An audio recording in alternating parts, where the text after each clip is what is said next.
बच्चों, आप सभी कैसे हो? आप सभी का स्वागत है आपके अपने चैनल परफेक्ट नॉलेज वेल पे। जैसा कि बच्चों हम लोगों ने अभी जस्ट वीडियो डाला था क्लास 9 का एनसीईआरटी का चैप्टर 11 का वर्क पावर एनर्जी का एक्सरसाइज क्वेश्चन नंबर 9। अभी हम लोग नेक्स्ट चलेंगे आपको क्वेश्चन नंबर 10 की ओर, जो मैंने ऑलरेडी यहाँ पे लिखा हुआ है। तो हम लोग अभी क्या करेंगे, क्वेश्चन नंबर 10 को सॉल्व करेंगे। बिकॉज मैंने देखा कि वो काफ़ी कम टाइम में आपका एक क्वेश्चन बन गया, तो क्यों ना फिर मैं एक और वीडियो आपके लिए अपलोड कर दूं। सो दैट्स वाई कि मैंने सोचा कि चलो अभी हम लोग इसको कंप्लीट करते हैं। तो अब हम लोग स्टार्ट करते हैं। जैसा आप देख सकते हो क्वेश्चन गिवन है, जो कि लिखा हुआ है। 1 सेकेंड। हाँ, सो आप देख सकते हो कि क्वेश्चन लिखा हुआ है कि an object of mass 40 kg। एक आपका ऑब्जेक्ट है जिसका मास 40 kg है, यानी कि 40 kg है। तो मैंने हमेशा कहा है आपसे कि आप चाहो तो साथ में डेटा लिख सकते हो। तो लिख सकते हो यहाँ पे here is given that, here is a given that.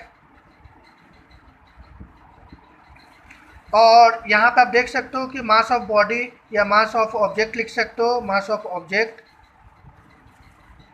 Equal to आपका 40 kg गिवन है। Raised to height of 5 metre, यानी हमारा हाइट भी गिवन है यहाँ पे। हाइट भी गिवन दे दिया है, यानी h इक्वल टू ये दे दिया है 5 मीटर अबव द ग्राउंड। यानी कि हमने क्या किया, 40 kg के मास वाले, यानी कि मान को चलो 40 kg के मास वाले का हम क्या एग्जांपल ले सकते हैं। जस्ट लाइक जैसे आप समझो ना कि आपको एक आटे का बोरी को यानी बैग को आपने क्या किया, जो 40 kg का है उसे आपने लिफ्ट किया, यानी ऊपर उठाया, रेज किया।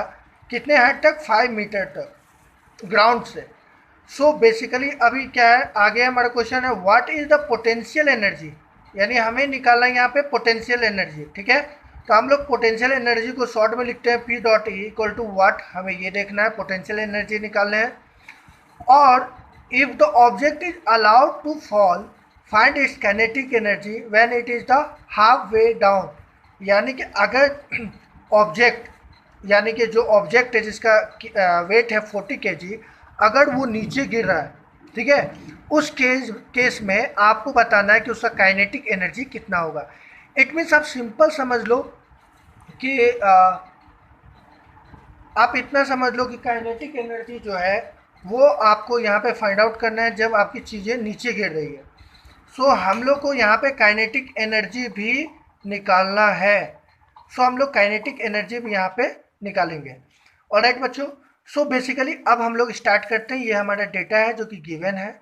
सो हम लोग यहाँ पे जानते हैं कि पोटेंशियल एनर्जी, यानी कि पोटेंशियल एनर्जी इक्वल टू होता है हमारा mgh। हम लोग ऐसे बचपन से याद करते आ रहे हैं, mdh मतलब मसाले का बात करते थे। बिकॉज mgh का मतलब m4 होता है मास, g4 होता है आपका ग्रेविटी, ग्रेविटेशनल फोर्स या ग्रेविटी का बात करते हैं हम लोग। h4 जो होता है वो हमारा होता है height. So basically potential energy आपका, जब भी कोई ऑब्जेक्ट हाइट का बात किया जाए, हाइट से गिरने का बात किया जाए, वहाँ पे potential energy and kinetic energy होना है तो होना ही है। और यहाँ पे हमारा वो दिख रहा है कि यह फॉल हो रहा है, यानी कि ऑब्जेक्ट जो है वो गिर रहा है। सो ऑब्वियस सी बात है, जब हम लोगों ने इतना कुछ लिखा है यहाँ पे, तो अब हम लोग जानते हैं कि यहाँ पे आपका पोटेंशियल एनर्जी mgh हो गया। देन हमारा जो है, हम लोग हमारा जो मास है वो भी गिवन है 40 kg। और आप जानते हो कि g यानी कि ग्रेविटी का वैल्यू होता है, या तो आप 9.8 ले सकते हो, ठीक है, मीटर पर सेकेंड स्क्वायर, या तो आप यहाँ पे 10 भी ले सकते हो, 10 मीटर पर सेकेंड स्क्वायर। और ग्रेविटी जो होता है वो एक्सेलरेशन, हम लोग एक्सेलरेशन इक्वल टू ग्रेविटी भी मानते हैं। ये आपको हम लेक्चर क्लास में बता देंगे कैसे मानते हैं। आपके पास दो वैल्यू होता है ग्रेविटी के, या तो 9.8 या तो 10। अब आपको जो भी, लेकिन बट हम लोग जब 9 क्लास में होते हैं ना, तो हम लोग को 9.8 ज़्यादा लेते हैं। जब हायर क्लास में जाओगे तो वहाँ पे 10 ज़्यादा लिया जाएगा। सो कोई प्रॉब्लम नहीं, आप कुछ भी ले सकते हो यहाँ पे, बट मैं तो यहाँ पे 9.8 लेके चलूँगा। हाइट हमारा गिवन ऑलरेडी, जो कि मैंने यहाँ पे लिखा है हाइट 5 मीटर। सो अब इन दिस केस हमें क्या करना है, सिर्फ पोटेंशियल एनर्जी फाइंड करना था। तो मैं क्या करूँगा, सिर्फ अपने नए फार्मूले पे सिर्फ वैल्यू पुट करूँगा। मास कितना है हमारा 40 kg, तो मैं यहाँ लिखूँगा 40 और इनटू यहाँ पे मेरा ग्रेविटी है 9.8 मैंने बोला था लूँगा, और जो हाइट है वो मेरा 5 है। ऑलराइट, याद रखना बच्चों कि कोई भी एनर्जी हो वो आपका उसका एसआई यूनिट आपका ऑलवेज जूल होता है, ठीक है। सो लास्ट में हम लोग जूल लिख सकते हैं। इसको भी मैं डिराइव करूंगा कि कैसे यहाँ पे जूल आता है, क्या रीजन है, वो सारे लेक्चर क्लास में हम लोग करेंगे, बिकॉज यहाँ पे पॉसिबल नहीं है आपको समझा पाना, ठीक है, वो लेक्चर क्लासेस के लिए, लेकिन यहाँ पे क्वेश्चन सॉल्व कर सकते हैं इस तरीके से। सो अब हमें हमारा काम क्या है, बस यहाँ पे कैलकुलेट करना है और यहाँ से हमारा निकल जाएगा आपका पोटेंशियल एनर्जी। तो 40 इंटू 98, मैंने ऑलवेज बोला है कि ये मुझे डेसिमल पसंद नहीं आता है, तो मैं यहाँ पे क्या करूँगा, डेसिमल हटाने के लिए उसके बाद जितने भी नंबर होते हैं उतने जीरो नीचे पुट करते हैं, इंटू 5 हो गया, 5 2 जा ये कैंसिल हो गया, 2 को यहाँ कैंसिल किया, ये हो गया आपका 20, यानी कि ऑलरेडी हमारे पास बचा 20 इंटू 98। आप देखो ये जीरो को 2 मिनट के लिए भूल जाओ, अब 2 है, 2 को मल्टीप्लाई करो 98 से, 8 2 जा कितने होते हैं 16, कैरी कितने होंगे 1, 18 एक 19, ये हो गए, और ये जो जीरो था वो लास्ट में पुट कर दो, इतने जूल जो है हमारा पोटेंशियल एनर्जी आ गया। ऑलराइट बच्चों, सो आपका पहला था कि what is the it's potential energy, what is it's potential energy, potential energy कितना होगा, वो हम लोगों ने निकाला है 1960 जूल या 1960 जूल पोटेंशियल एनर्जी हमारे यहाँ पे निकल चुका है। अब हमारा नेक्स्ट क्या है, काइनेटिक एनर्जी हमें निकालना है। सो बेसिकली अगर मैं बात करूँ ना, तो काइनेटिक एनर्जी का ऐसे तो यहाँ पे बहुत सारे लैंग्वेज हैं जो कि आपको लिखने पड़ेंगे काइनेटिक एनर्जी का, बट मैं लिख भी देता हूँ बिकॉज आपको थोड़ा हेल्प भी हो जाएगा, आप नोट भी कर लेना। तो आप जानते हो कि according to law of conservation of energy, अब मैं यहाँ पे जो भी आंसर लिखूंगा ना ये आंसर का पार्ट है, या ये बात याद रखना।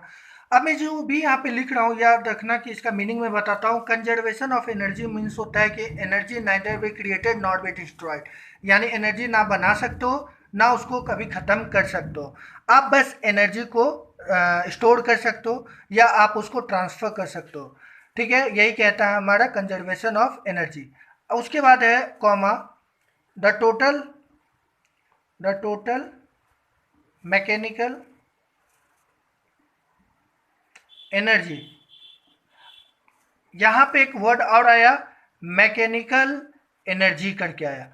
सो बच्चों एक ही बताओ, मैकेनिकल एनर्जी के बारे में बचपन से पढ़ा भी होगा या नहीं पढ़ा होगा तो सुन लो कि mechanical energy always equal to होता है आपका sum of kinetic and potential energy, यानी कि mechanical energy equal to sum of kinetic energy and potential energy, यानी कि आप पोटेंशियल और काइनेटिक को ऐड कर दो तो आपका मैकेनिकल एनर्जी निकल जाता है। तो मैं यहाँ पे ब्रैकेट में लिख सकता हूँ सम ऑफ काइनेटिक एनर्जी, मैं शॉर्ट में लिख रहा हूँ, आप उसको लॉन्ग में भी लिख सकते हो या शॉर्ट में भी लिखो, कोई इशू नहीं है, एंड पोटेंशियल एनर्जी को हम लोग ये कहते हैं मैकेनिकल एनर्जी बोलते हैं। ऑफ एन ऑब्जेक्ट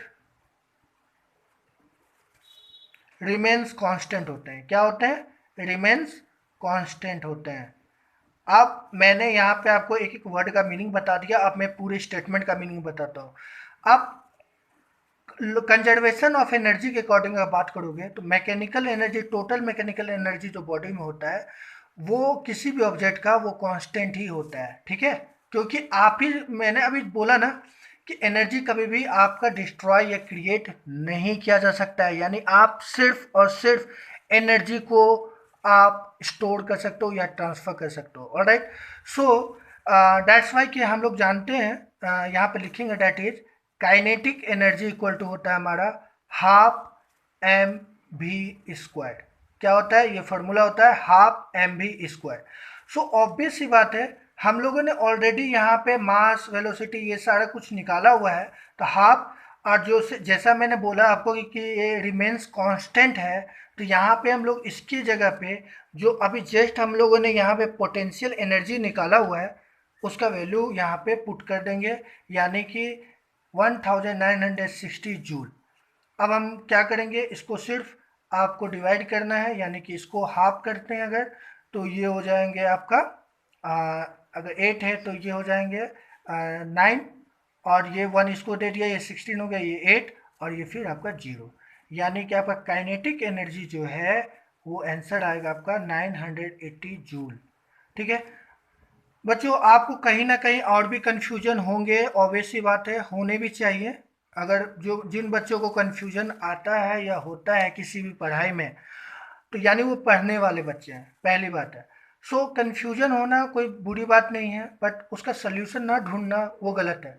सो आप हमारे साथ जुड़े रहें, मैं आपको 1 बाय 1 टोटल का सल्यूशन बताऊंगा, डिटेल में पढ़ाऊंगा, आपको कहीं भी प्रॉब्लम नहीं होगा, इसका गारंटी मैं लेता हूँ। और अगर मेरा रूल्स या मेरे स्टेटमेंट आप फॉलो करते रहोगे तो मैं आपको गारंटी देता हूँ कि आपके जो भी परसेंटेज कितने आते थे आई डोंट नो, बट आने वाले टाइम में आपका काफ़ी अच्छा होगा।